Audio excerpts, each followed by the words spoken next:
પીહુ આજે તું ફરી ફ્રૂટ ફિનિશ કરીને નથી આવી બેટા? નથી આવી કેમ? કેમ કે બધું આમ સોગીને એવું થઈ જાય. મને નહીં ભાવતું મને ફ્રૂટ આ બધું, કેમ કે બધું સેમ નું સેમ જ આપે છે. એપલ, પેર, ઓરેન્જ, બનાના. કેમ સ્ટ્રોબેરી આપું છું, બ્લુબેરી આપું છું, તો પછી સિઝનલ ફ્રૂટ્સ તો ખાવા જ જોઈએ ને બેટા.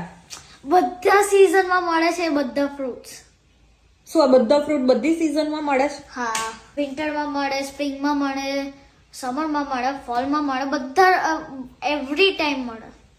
તું કયું ફ્રૂટ ખાતી હતી સમરમાં?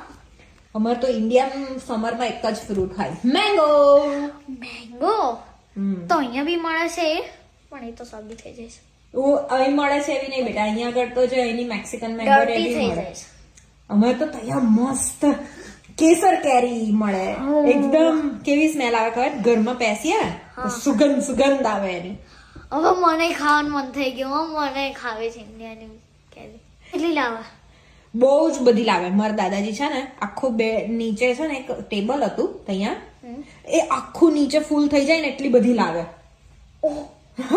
એટલે ફ્લોર ઇઝ મેંગો રમવું પડે. હા, પછી રોજ રસ ખાવાનો. બોલ, રસ રોજ ખાવાનો. રસ. પછી ચીરિયા કરીને ખાવાના, એટલે? પછી આમ કટ કરીને. પછી મારા બા છે ને એના ડિઝર્ટ્સ બનાવે અલગ અલગ, જોરદાર મિલ્કશેક બનાવી આપે, એવું બધું. તારી વાત સાંભળીને મમ્મા મોઢામાં પાણી આવી ગયું. હવે મને ખાવી છે ઇન્ડિયાની. ઇન્ડિયાની મેંગો ના મળે પણ એવું ખાતા હતા અમે લોકો. Okay, nice, good for you. Try to eat your fruits. Okay, હું થોડા ઓછા ભરીશ પણ ફ્રૂટ્સ તો ખાવા જ પડશે. ઓકે. ઓકે બેટા? ભગવાન મને ક્યારે ઇન્ડિયાની મેંગો ખાવા મળશે.